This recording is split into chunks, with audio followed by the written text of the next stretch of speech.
Good day, YouTube. This is just a quick comparison video, a bit of fun between Kubuntu 18.10 on the left and Kubuntu 19.04 on the right, latest release. In fact, in beta still, but coming out very, very shortly.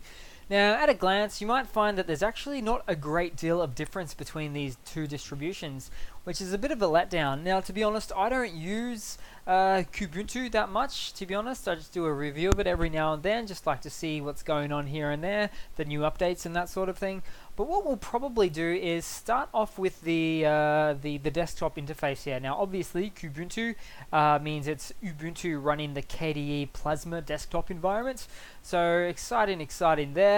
Basically, the KDE desktop environment is a bit of a flashy version of any Ubuntu-based distribution, but it can come at a cost, especially that of RAM and CPU utilization, things like that.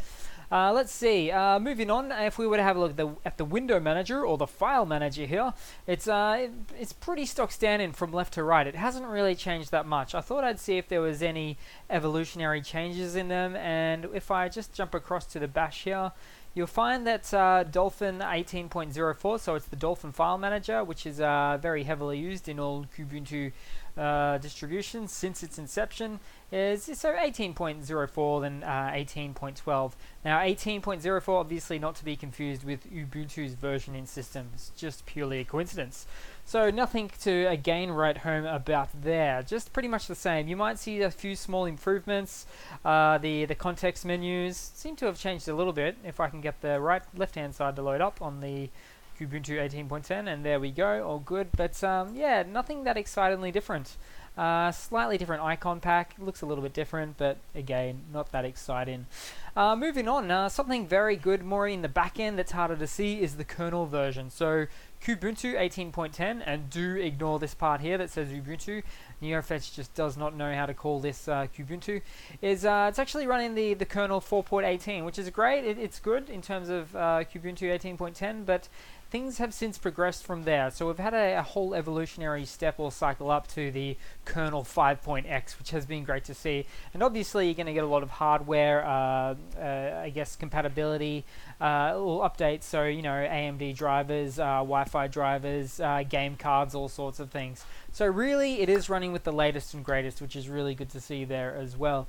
I'd probably say leave the best for last, but this is, it always comes down to the RAM with these kinds of videos for me. So at the moment you're going to see quite a bit of a difference here. Now this is Kubuntu 18.10 on the left here, which is surprisingly running at almost a gigabyte of RAM, which is just ridiculous. And in the swap, which I won't really get into for now, but it's so much in the swap.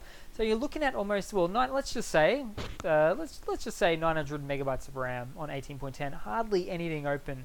Most of the stuff closed. In fact, there's less open here on the on this machine, the left machine, than there is on the right machine, which is the newer release.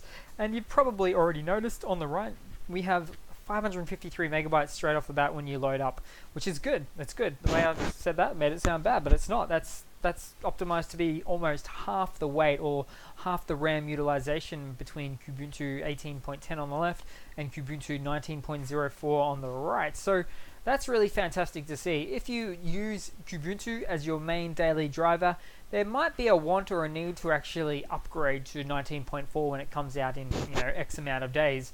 I mean, that difference is just phenomenal, what's going on there. That just really blows my mind. It's just wrong. Kubuntu 18.10, yeah, maybe it should use that much, and maybe this one here on the right hardly uses anything, but I haven't seen such a big difference between incremental releases of updates for Linux distributions since when, I don't know. So that's just crazy. So in the end, basically some small incremental updates, some GUI changes, some icon packs, slight small changes with the KDE Plasma desktop environment. Like I said, nothing to really write home about. It's for the most part the same. You will notice it's got the HUD on the right hand side, so the Kubuntu 19.04. We're on the left. It's still there, it's just kind of hidden. Look at that, type to search if that even wants to load up for me on this virtual machine. That's pretty much it, guys. Just a super fun, simple, and quick video to show you some of the basic differences, similarities, and what's going on between Kubuntu 18.10 and Kubuntu 19.04. A bit of a mouthful to say, definitely. So cheers, guys. Please leave a comment, subscribe, like, and all those nice things. Thanking you.